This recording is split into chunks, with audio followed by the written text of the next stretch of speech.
Let me go to another question. Tensions between Saudi Arabia and Russia are rising as Moscow continues to pump huge volumes of cheaper crude oil into the market, undermining Riyadh's efforts to raise energy prices, writes Wall Street Journal. On the eve of the important OPEC Plus meeting scheduled for June 4th in Vienna, Saudi Arabia expressed its dissatisfaction over the fact that the Russian Federation did not keep a previous promise to limit production in response to Western sanctions. Well, dear Saudis, welcome to Russian promised land.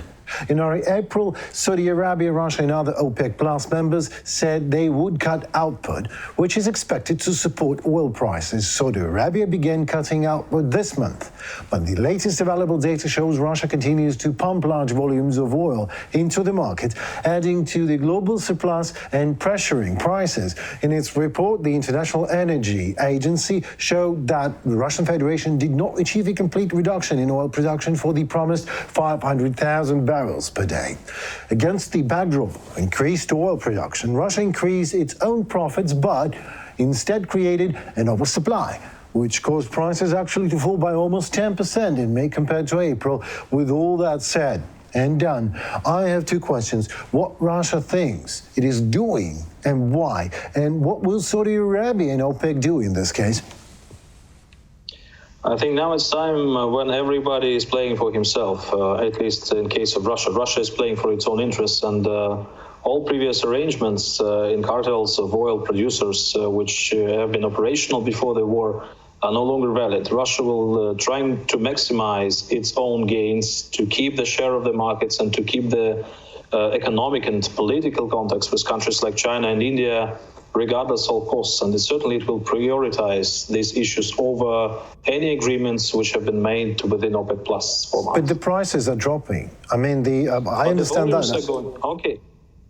Certainly they are dropping, but the volumes are increasing, and that's probably is seen as a more important development by Russians. Do you think this is a good time to establish a good relations with Arab world for the Ukrainian authorities? New sanctions against Russia stuck in a limbo before that. And do you think this is a good time? Well, I would say that during peace, at times of peace, it is always better to expand the geography of connections and the scope of the diplomacy. And probably we have missed a number of chances in going deeper in relations with the Arab world or with the African nations. And the war is not the best moment for us to do that, because we are today heavily dependent on Western supplies of everything. And we have a very little space for maneuvering in our foreign policy. There is a war we have to fight. And we are a very convenient, I would say, diplomatic partner for all the rest, because they know exactly what we want. And that puts us into a quite weak negotiating position. So certainly we are interested in developing of relations with the Arab world, with the developing countries, with the global South more generally. But I think that we lack here leverage, and we lack arguments, and we lack the strengths of the position, because we are too vulnerable today. So there can be some points of reference, points of common interests, probably temporary points of common interests, like anti-Russian position, and there is a competition in the Middle East, ongoing geopolitical competition around Syria, for instance, where a number of countries are engaged into a long-lasting conflict, and Russia is not a friend for most of them. It is seen as a danger. So we can form somehow situational cooperation with some of them. We can, for instance, elaborate on the grain supplies, on the grain deal with the countries like Egypt, for instance. But not necessarily this is going to be a long-lasting partnership which will survive for the whole period of the war. But are you telling me, but it's certainly worth to try, isn't it? Yes, absolutely. It is worth trying. The key issue is to find what we can sell, let's put it like this, and how we can find the arguments for all those countries beyond the rhetoric about the Russian aggressive war and neo-colonial discourse. But so, are you telling me actually that there is not much of a commodity that we can sell parts of intangible commodities? It's just the rhetorics and the position in the political and the war and anti-war things, of course, but nothing else.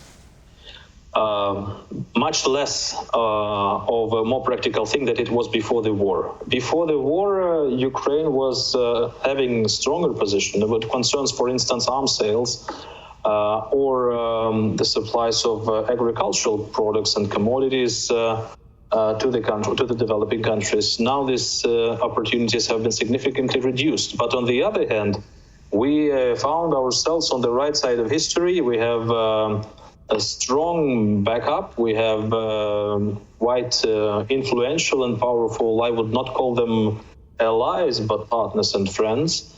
And that also enhances our position in a dialogue with the countries of both the Arab world and Africa. My other question is about aging shadow fleet of Russia that is carrying Russian oil, possesses a disaster risk, the experts say. All tankers typically sold for scrap are instead hauling crude, writes Bloomberg. For example, a vessel named Tuba, the 26-year-old vessel, hasn't had a full inspection since 2017, and I really doubt it would ever pass any inspection, according to a database dedicated to promoting safe shipping. It also lacks industry-standard insurance and sails under the flag of a country with a poor standing for the oversight of maritime safety. But rather than being steered onto a beach in Bangladesh, India or Pakistan for dismantling, the 1997-built tanker is collecting heavy fuel at the Russian port of St. Petersburg. The aftermath of European Union sanctions on Russia mean that Tuba has been enlisted into a vast shadow fleet carrying Moscow's oil around the globe. Its continued operation is a stark reminder the group of 7 sanctions on Moscow carry an environmental risk just as well. The big concern is that some older vessels, the global fleet is now the oldest in almost 2 decades, may not be properly inspected and maintained, leading to a catastrophic accident at sea. At least 40 vessels hauling Russian oil to China and India between early December and early February lacked insurance from members of the international group of P&I clubs of routine safety management certificates. According to data from Equasis, the maritime safety database, 3, including the Tuba, didn't have something called classification that would demonstrate how seaworthy they are. Increase in long-distance deliveries to Russia's big remaining markets in Asia and the creation of a shadow fleet of tankers from firms that often have opaque ownership structures, so we are forced to be idle and just waiting for another disaster. And then there will be some steps taken towards maritime safety from European and world authorities. Is that the case? European countries needed almost a year to understand that. What is now? What's going on?